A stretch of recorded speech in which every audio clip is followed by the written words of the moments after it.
माँ आखिर क्यों उदास बैठी हो माँ? आखिर पिताजी की तबीयत कैसी है माँ? आखिर क्यों नहीं बोलती हो माँ? जब भी मैं आता था दरवाजे पर दौड़ कर जाती थी, लेकिन मैं आज देख रहा हूँ तुम कुछ नहीं बोल रही हो माँ, गमगीन बैठी हो। आखिर बात क्या?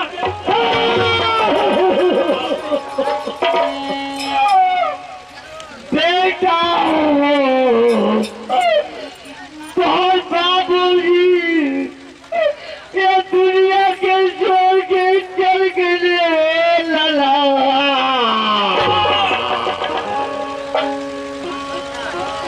इस पर तो हमारे पिताजी छोड़कर चले गए माँ, और मुझसे तुम बताई नहीं माँ।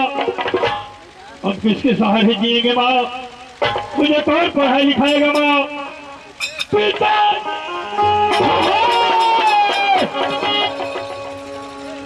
बेटा मत रो मत रो, एक मृतलोक है, सबको जाना होगा बेटा, मुझे जाना होगा। ये मिट्टी 2 रोज से पड़ी हुई है, एक कफन के लिए, दाह संस्कार के लिए। बेटा हमारे घर में छोटी कौड़ी नहीं है, कैसे दाह संस्कार होगा माँ?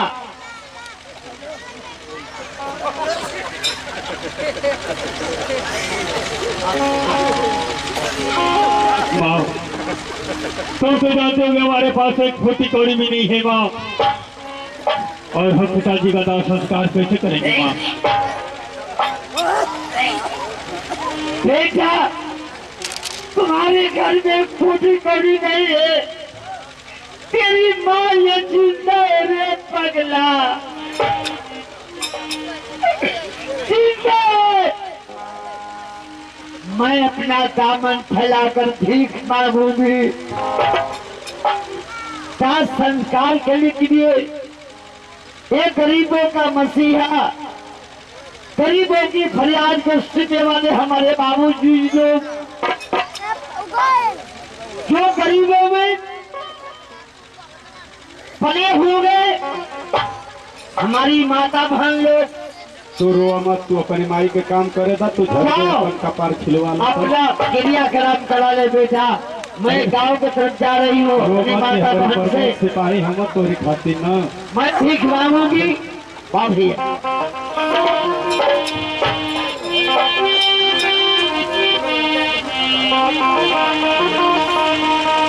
हे बहन माई लोग, भैया बाबू लोग, ये भागिनी भीख मांग रही है अपने पति के कफन के लिए। हमारी घर मालिक सिपाही की धर्म पत्नी हमारा आवाज सुनिया, जरूर कफन के लिए वस्त्र लेकर रही हो। हाँ भैया, अरे कवरी अरे कवरी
चले चले भैया रुक जो, एक जना का घाट बीते दे, पागल बना के धा देलस।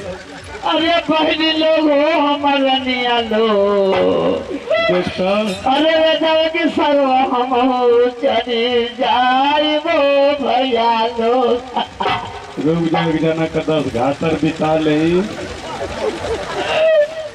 अरे हमारी रजवा के उत्तर दक्षिण कले 1200 रे माई। हाँ इनका आखिरी बिया। अरे हम बहनी हो बहनी जुग जुग जिया लगो हमारा नींदो। ये बिया ऐसा न कि दूल्हा उत्तर दक्षिण के जाला। रो मत, एकदम रो मत। भाव होके समझा, अपनी लड़का के समझा। देखत ही ओकर रोला से आंख फूल के गुल्लर हो गए।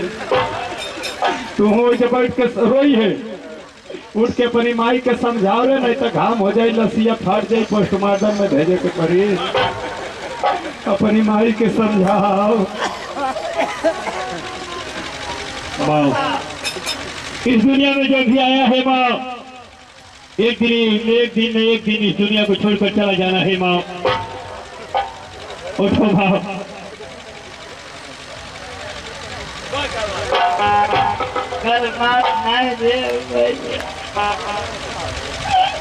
रो मत, आगे बताओ का कर जा। पैसवा तो ले लेली, जना था कि जा थी गया जी। ये भैया हाँ, अपनी बड़का दादा के कहाँ ले जाइबा? बनारस का नजदीक पर इनके लम्मा गाजीपुर ले जाए।